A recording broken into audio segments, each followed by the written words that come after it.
Greetings, Sir and Sirette, and welcome back to Plague Inc. Evolved with me, Lathrix. Today we're going to be playing The Last of Us by Scoot. And just before we even start, I know obviously this is going to be based off The Last of Us, the fungus that turns humans into the bizarre fungal monstrosities. I haven't watched enough of The Last of Us. Obviously, I know it's a game, but I watch Let's Plays, obviously. I haven't watched enough of it to know everything, but I've certainly watched enough to get the basic gist, the basic characters and everything, so I should be okay. So, the name, which I will never even try and pronounce, the fungus, has mutated so that it can infect humans. The fungus causes a unique brain infection that exhibits parasitic qualities. As a result, the host's body is taken over by the pathogen. Can you infect the world and spread the t? We'll never know what the oh, cool, it's actually a zombie virus. Which makes sense. Awesome. Cordyceps. Good enough. Has mutated so it can affect humans. And that's exactly what was at the start. Oh, there it goes. That's what it's actually going to say. Can you infect the world and spread the fungus to all living beings? Brazil. Staying true to the official Last of Us universe, the disease is believed to have originated in Brazil. I was actually going to say that, but of course you beat me to it with the actual thing. So what have we got then? This is quite high rated, so hopefully it will be good. Oh, this is going to be a big game of things I can't pronounce. Isocarp dissemination. The fruiting body of the fungus produces millions of mature asci, which, I don't know, become aerolized. Fungal spores infiltrate the respiratory system of the hosts. Then we have joint pain, inflammation in the joints cause discomfort when moving. Complex tasks become harder. Paranoia, irrational delusions and mental symptoms. Victims' distrust of others makes them unlikely to seek treatment or cooperate with others. We have heat resistance, cold resistance, spore burst. Oh, that's going to be cool. Spore burst within the coronavirus. Huh, this is going to be quite cool. This is getting whole fungal things mixed in within the crower. Blood. Fungus enters the circulatory system. Blood is now a transmission factor. Poor countries are vulnerable. Fungus bypasses alveolar, whatever it is, macrophages in lungs and enter the bloodstream. Increases infectivity, particularly in arid environments, and plane transmission. Saliva 1. Fungus replicates faster in the salivary glands, increasing chance of infection through contact with saliva. And finally, fomites. Fungus is able to transmit through physical contact, increasing infectivity, especially in wealthy and urban environments. I think I'll go with saliva because how cheap it is. So many things I can't pronounce today. This is going to be a barrel of laughs for me. Actually, I am quite curious how it's going to go. I'm really hoping there's a good one. Like I said in the last video, I am trying to do a lot of the higher rated videos at the moment, games at the moment, scenarios at the moment. Fungus replicates directly in the nasal cavity, significantly increasing chance of infection through contact with mucus. I think I'll go ahead and grab paranoia soon because I do want the DNA. The severity. Saying that, we are Necroa, so we'll get a lot lighter, but yeah, go on then. Paranoia leads to schizophrenia. Well, that's a big step. Inflamed dopamine receptors fragment mental processes and increase infectivity. Can cause fatal fevers. I won't be doing that just yet, so I'll just wait for the spread to continue.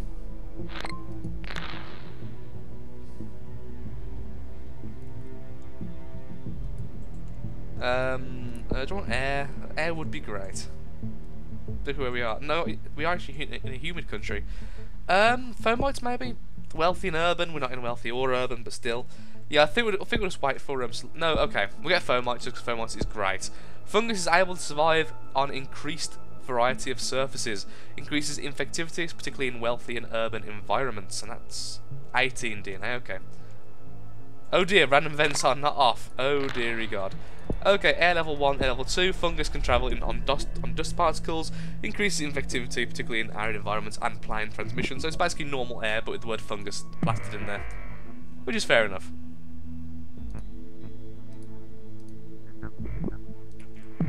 Shame there's no ship transmission. Ship transmission would be awesome. Trying to get out of this little area as fast as possible.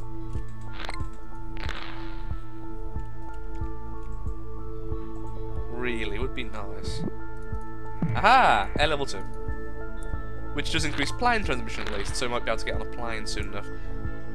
The problem is, of course, Brazil is pretty slow to get out of, really. There we go, finally. As soon as I say that, though, it does spread twice. Wonderful. But yeah, it is one of the worst areas to get out of. I mean, there isn't much worse in the game, but... Joint pain got mutated, what does that do again? Complex tasks become harder, which is kind of odd. Dystonia. Involuntary muscle contractions that cause slow, repetitive movements or abnormal postures. Complex tasks become much harder. I think we'll just stick with them trying to spread, though, for now. So, blood level 1. New minor disease spreading. Sadly, they have found this, which is very sad indeed.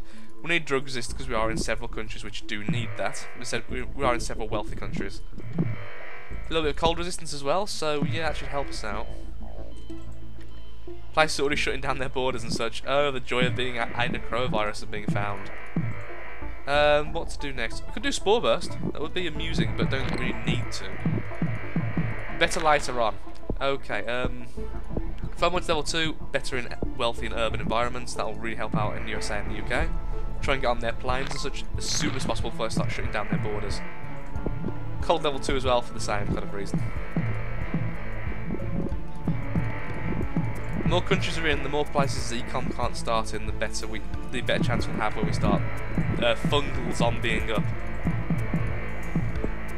up. Sure, survive level 2 as well. Let's get even more infectious. We're really doing well on the spreading side. But I think it's time to zombie up, and the cure is starting to speed up quite quickly, so... Yeah, let's start killing people. Okay, so schizophrenia leads to delirium.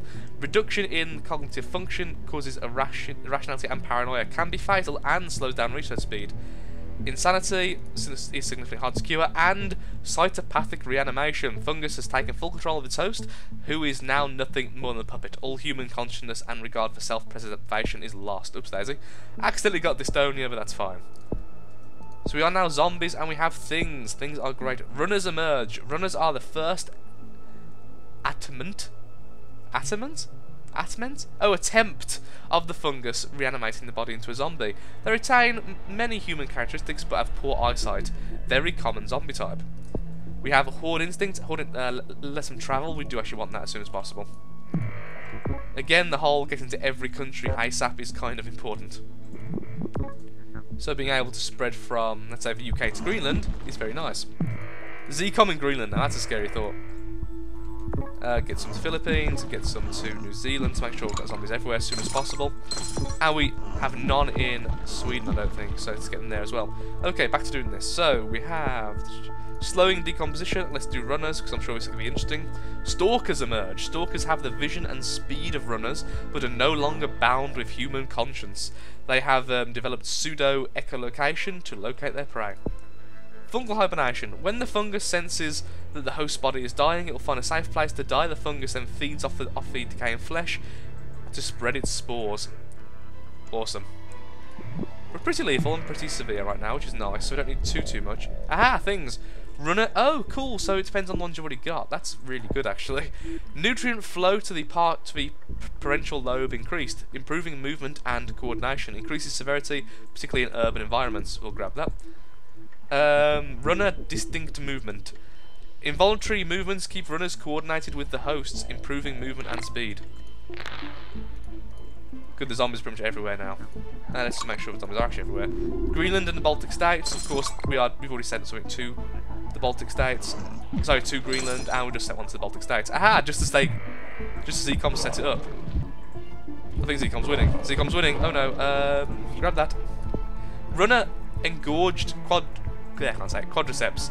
Nutrients stripped from other parts of the corpse are used to repair leg muscles in order to improve runner speed. And finally, runner pulmonary over-inflation.